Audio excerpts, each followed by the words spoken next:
We've arrived at our last school, Naperville Central.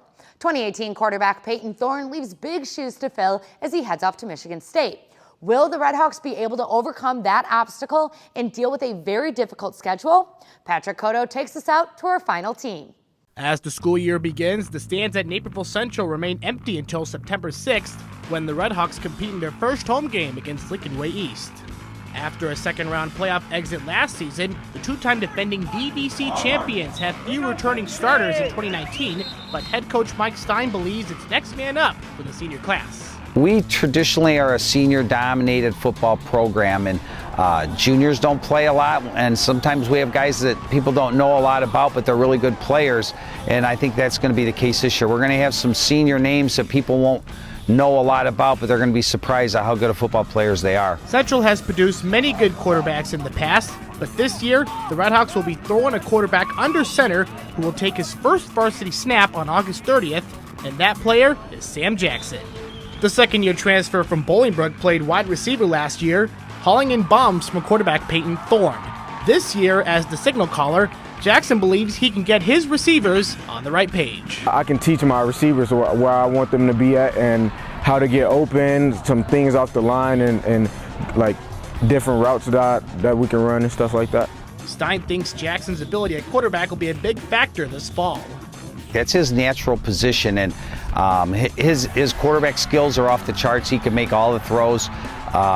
His football IQ, being able to play alongside and with Peyton last year, I know he absorbed a lot from Peyton, and it's been exciting every day just to watch Sam grow as a player and as a person, and I think he's going to have an outstanding season. Despite the team losing key players from last year, the Redhawks added in some talented transfers at wide receiver, including Reggie Florima from Naperville North, Keon Green from Bloom, and former Marist wideout Jaden Thompson.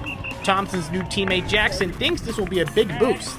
I think that we have taken that pretty well with the people that had their positions set already, and the transfers came in and they kind of basically help move us around and stuff like that. So it's really going to take some time to develop, even though I have a couple great weapons, but I'm really excited for it. So it brings us together. We'll connect more, and he teaching me the way he ran his routes last year for this offense, so I'm learning from him, and he's teaching me how he will throw it and how it will be. Obviously, last year we watched him on film, and then we got to see him in person in the playoff game when we played Marist, and he scored 2 touchdowns in the game that we lost to Marist. If the Redhawks had an Achilles heel from last season, it would be keeping high-powered offenses out of the end zone, although senior safety Michael Wood thinks this year's team can surprise everyone. We're not the biggest defense. That's the eye test, though, but when you look at us when we're playing and you see everybody, you're going to see all 11 hats of the football, every play. Hustling the ball, no missed tackles, just fundamental stuff. The more we stick together and focus on fundamental things instead of trying to have one guy be a hero for us, we have 11 guys on each side of the ball that are going to make plays for us, and guys that are going to come in that don't start the game, but we expect everyone's going to make plays and step up in the moment. Along with Wood, senior cornerback Mari Moore believes that practicing against this offense will give the Redhawks a huge advantage going into the season.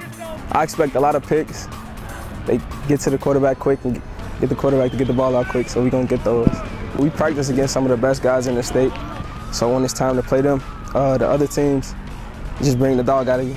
Along with the defensive back position, Stine thinks that all 11 players can make some noise. I think our defensive line is going to maybe be a strength this year with Anj Eklu will play inside for us.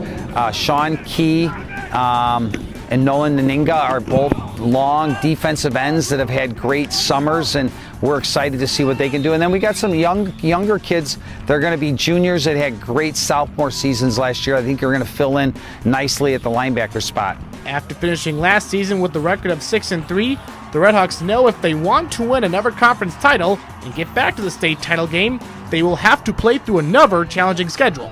We know if we can get through our schedule that we play, we'll be prepared to make a run in the playoffs. And, we open with Hinsdale Central on the 30th, and we know they're going to be a huge challenge, and we're looking forward to that opportunity.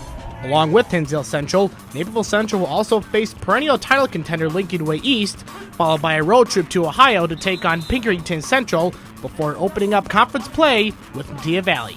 We've played a tough schedule for a lot of years here. That's always kind of been our philosophy. We'll play whoever we can, wherever we need to play them. And our goal is to contend for the conference championship, win 5 or 6 games, and get in the playoffs and make a run for the state championship.